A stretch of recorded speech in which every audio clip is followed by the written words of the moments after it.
you pick up the how in your stuff. Right. There needs more of that. Right. Because people come here and they go, I know why I'm here, and now I need to know how I can do stuff.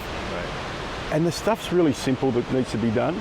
But you put it really nicely because you talk about this is hard work. Yeah. But it's actually simple, human, common decency of connection and belonging. And here's the ways that you can do it, but don't forget that it's hard. Right. Yeah.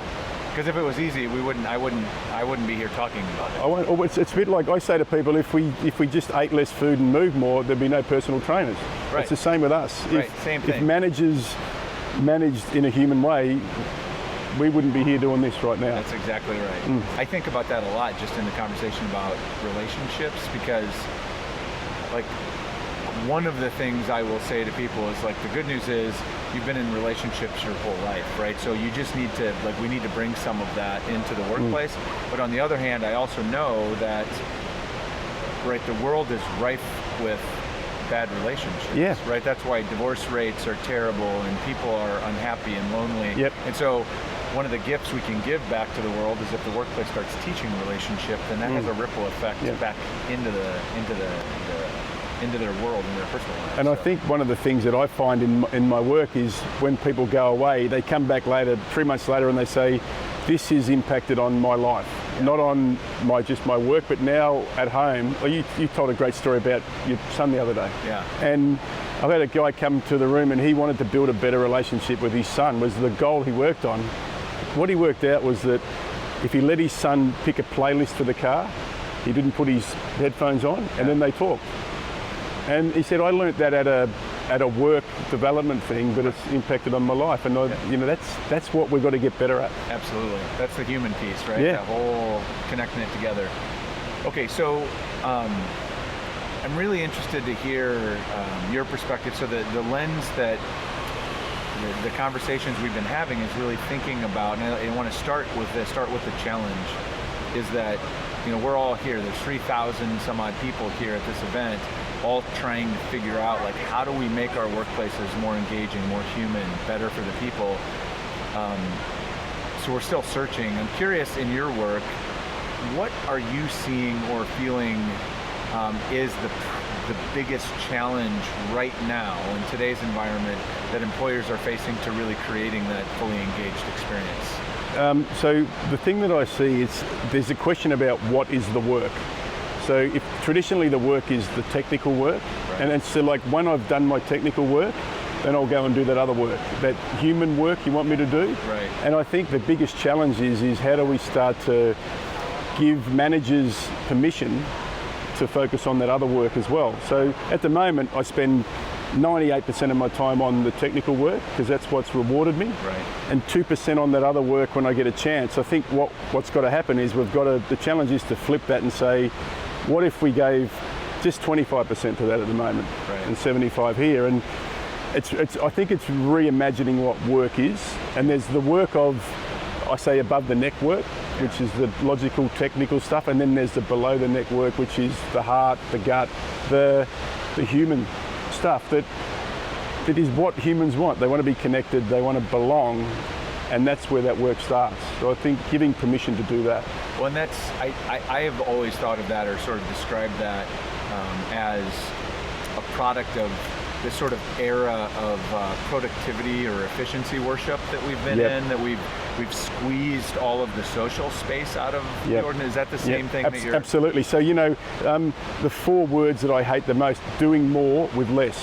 Right. And then whoever coined that phrase, and now everybody uses it around the world, we just have to do more with less. So what that means is we have less humans and less time to do the work, so we squeeze all of the social fabric out of an organisation.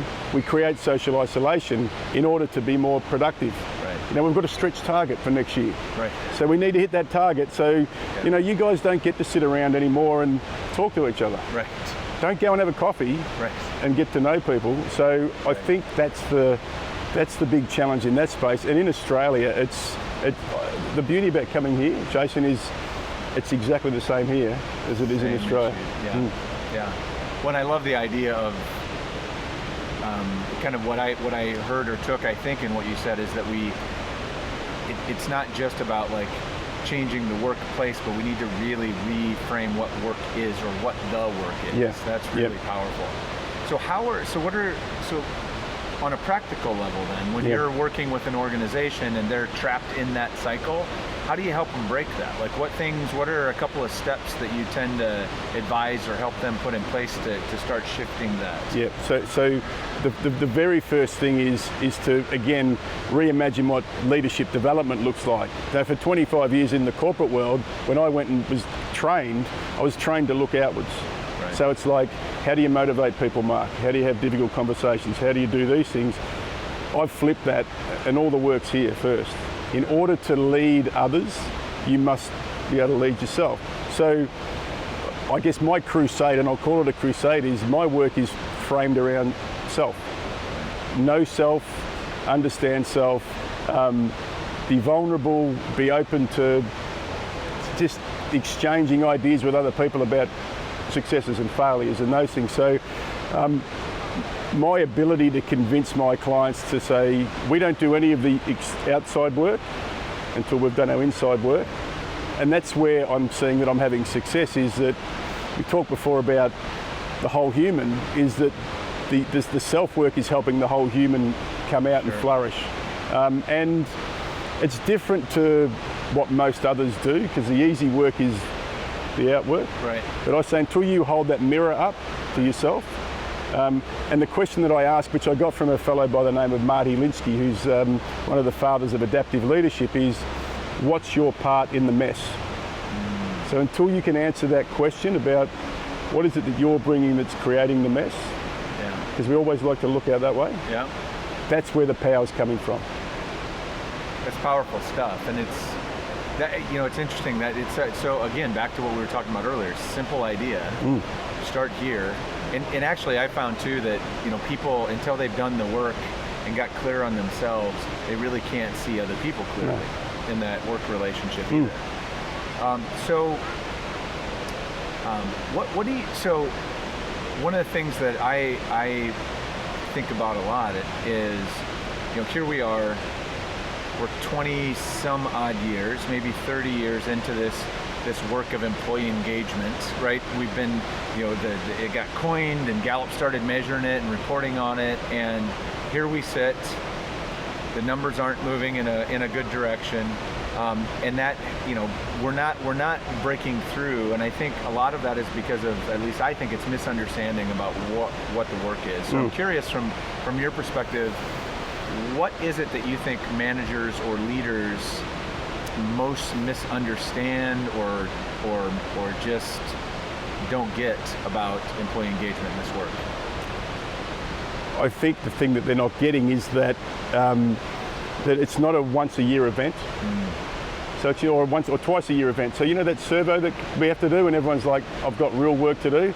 So we fill that out.